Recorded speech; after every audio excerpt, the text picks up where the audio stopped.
Ian, tell us about yourself and these bits of stuff which are pretty amazing. So introduce yourself and tell us about this stuff, please. Okay, so my name's Ian Ward. I've been working in aviation for over 30 years, and for the last 15 years I've been part of restoring Spitfire aircraft to flying condition. Wow. Wow. Very cool. Very cool indeed. We're here to make some noise, get some sounds out of these things. But what are these things? What have we got here? So there's 3 bits of real Spitfires, right? Yes. What is that? Okay, so this is a propeller hub. Yep. This Let is me where, have a look. yeah, pick it up. So this sits on the front of a Merlin engine, and your propellers would attach to each of these 3 prongs to make a 3-bladed propeller for quite an early Spitfire. Like that. So Spitfire's built from 1938, realistically onwards, first flight 36.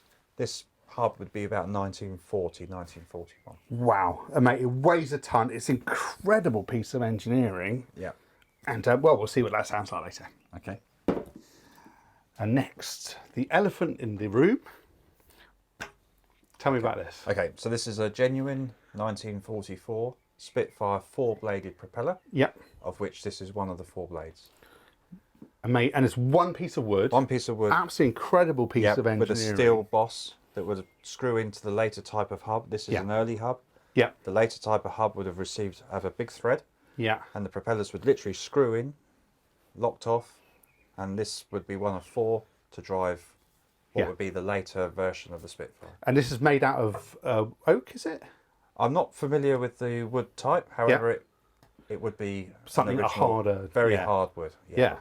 And then you got there's copper. Yeah, you've got copper leading edge. Yeah, riveted on just to protect from stone chips and and you can anything actually else. You see can the feel stain. this. Yeah, feel the use. Yeah, the aircraft it came off had about 130 hours of flight. Yeah. In-flight service during the war. Wow. And then it became a gate guardian later on in the war. A gate guardian. Gate guardian. So that's when the aircraft is removed from service. Yeah. And RAF bases around the country would have put a Spitfire up on a pole. Oh, okay. As a bit of a decorative item. Yeah. This would have been on a pole. And then later on, the Spitfires decided to become more popular. Yeah. They were removed from poles and became flying restored aircraft. Ended up in a shed in Aldershot. It certainly did. Yeah, it certainly did. Yeah, one of the many projects that we've been involved with. Yeah, brilliant, brilliant. So finally, Dan, this is a really quite unusual bit, because it's not only a piece of aviation history, it's a piece of film history. So firstly, well, what is it? What part of the Spitfire is it? Okay, so we were talking about aircraft coming off their gate guardian roll. Yeah. This particular part was fitted to a Spitfire as a cannon casting, which would have been a reinforcement for when the Spitfire was carrying 20mm cannon. Right, so this would have come off a Spitfire that was built in 1943, 44, something like that. When the machine guns weren't quite as effective, 20mm cannon. Yeah. They put this in the leading edge of each wing. Yeah. To try and absorb some of the recoil. Ah, okay. But the cannons came out of here. They certainly did. Yeah, you had a turret, and then you had a shroud. Yeah. And the cannon, 8 foot long, would be poking out the front. Amazing. Amazing. So, back to your question of the film. Thank you, Ian. Yes. So this had its cannon castings removed. Yeah. To feature in the Battle of Britain film that was featured for 1940. So the aircraft itself was made to look like a 1940s aircraft. Yeah. Actually, because Spitfires were a pretty rare thing. Yeah. They couldn't get enough Spitfires together, so they used a later Spitfire. Chop the castings off, take the cannons out, and it looks like an early one. Yeah, covered it up, and it looks like an early Battle of Britain Spitfire. Exactly that. Wow, you can still see the marks where they literally... Yeah, literally just chain drilled off. Yep. Take off and cover with... Amazing. But it's got a hidden... It does. Hidden life. So let's... Right, go on, right, ready?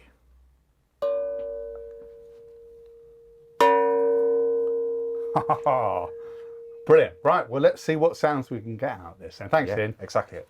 No problem at all. Okay.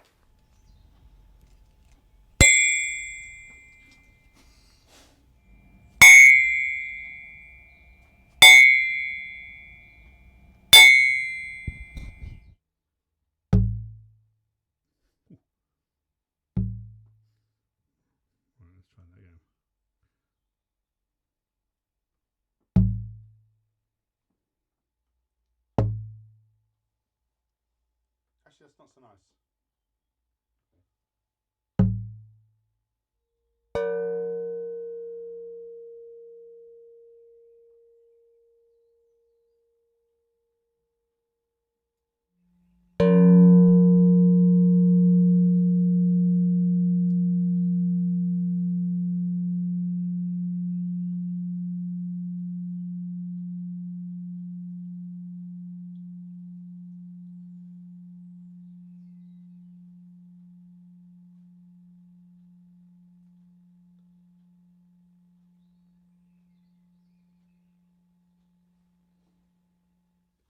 Okay, right, so after all that tomfoolery and recording, we now have the 3 different items all sampled into the Deluge. I've pitch shifted some of them and modulated some of them and usual stuff, EQ and sequence it. We've got a bit of probability going on and Euclidean rhythms and all that sort of good stuff. I'll just run you through some of the sounds so you can hear what they sound like. So the first thing is then the this bit. So that actually sounds like this, right? So that's pitched down.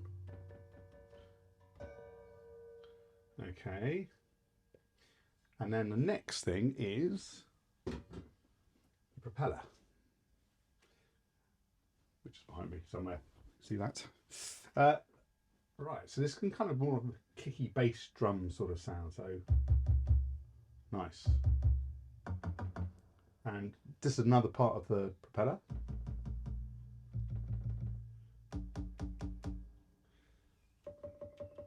And then that's pitched right up. So you've got like a bongo sound you get out of it. And then we have the massive hub, which wasn't so easy to get sounds out of because it didn't resonate too much, but you can do some crazy stuff with it. So we got bells, ooh, lots of reverb, and then that's pitch modulated, so kind of slightly creepy sounds. And then we have this sound. I'm not using it in a minute, but I might use it at some point. It's the sound of the microphone inside the hub. Let me just show you. Oh my god, it weighs an absolute ton. So it basically stuck the microphone in here. Took it outside, stuck the microphone in here, and the weirdest thing happened. It acts as an amplifier, and it sounds like the sound's bouncing around inside the hub itself. And you get this eerie sort of sound, and then all the birds around are amplified. We recorded it in the evening, so we got the evening chorus amplified through the hub of a Spitfire. Yeah, and it sounds like this. Oh, here we go.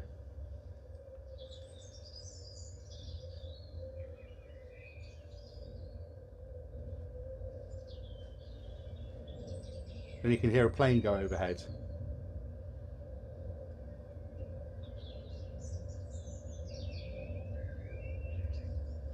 Now that sounds like there's loads of background noise, but there wasn't. It was really strange. It was just what the thing was doing. So anyway, let's have a bit of a play. Right, so what are we on? We're on 133 beats per minute.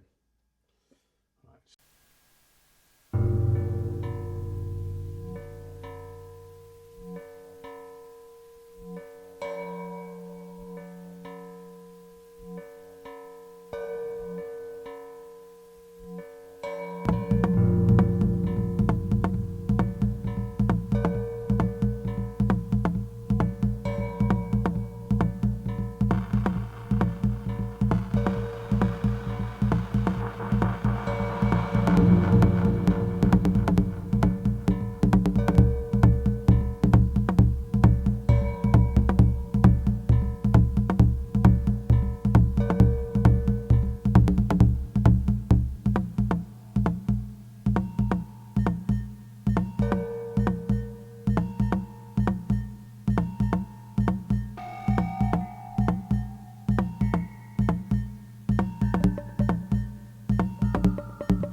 Yeah.